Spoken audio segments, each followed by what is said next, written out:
Good morning, everybody. My name is Gabby. We are here with Ollie at Best Paw Forward. This is his first week with us here at Board and Train. He is a part of our 3-week Board and Train program. And what we are working with him today on, this is his second video that we are doing, is a little bit of place. So yesterday we showed you attention, making sure he was able to focus on us, check in with us. Now today we're going to work a little bit on place. Place is one of the things that he is here for. It is a great thing to teach your dogs. It gives them a spot where they can settle and kind of relax, hang out a little bit. You can also use place if you're having guests come over and you want your dog to remain safe while the door is open and closed. It can be also used for if you are cooking in the kitchen and you don't want your dog under your feet, or if you are having a family dinner and you don't want your dog begging.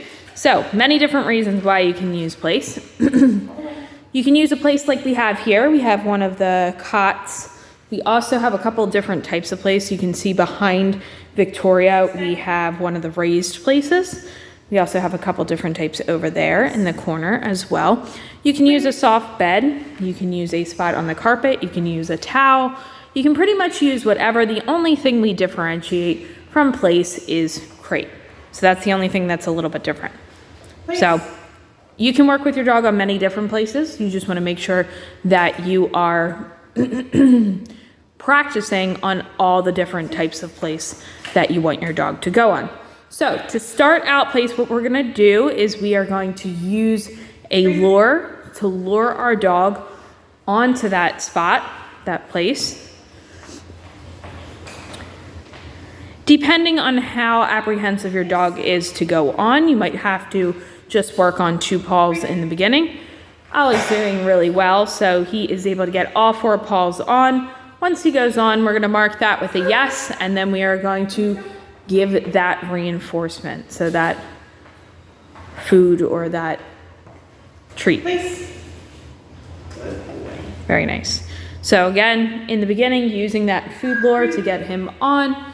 The next step, what you're going to do is you're going to use pinched fingers. You're not going to have any food in your hand, and you're going to do the same thing. You're going to lure him on just with pinched fingers like Victoria is showing right now.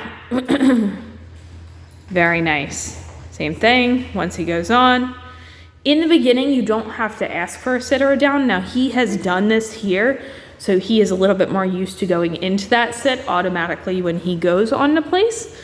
In the beginning, when you get him home even, because he hasn't worked on this specifically at home, it's a different environment. You might have to take a couple steps back, and you might just be looking for him to get all 4 paws on that place.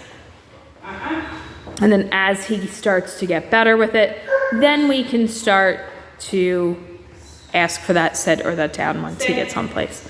Very nice. Now he's on place, he's in a sit. We can actually work on a couple stays.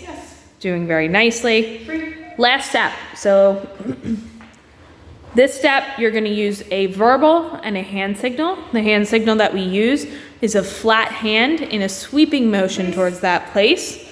Very nice, just like that. Good. So he's doing a great job. We also have another distraction in here. We got another dog in the back, but he's still doing well. When you start out, you want to start in the lowest distraction possible. And then as he gets better, we can start to work around distractions. But we want to make sure we are setting our dog up for success. The more they succeed, the better they will do. And we can start to build off of what we have and make things more challenging and more difficult. Very nice. Good job. He's doing a great job. He's focused on Victoria. And this is why we want to make sure we're working on that attention as well, because that is very important when we're working on all these different sessions, that we're able to have our dog's attention and keep our dog's attention during these sessions. Yes. Very nice. Now we're able to take a couple steps back. He's able to stay. We use that word free to let him know he can get up and walk around.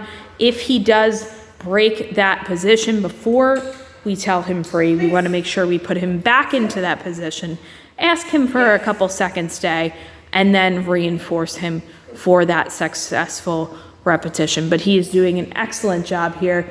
This is just week 1, and he's already learning a lot. You guys have any questions, let us know in the comments below, and we will see you next time.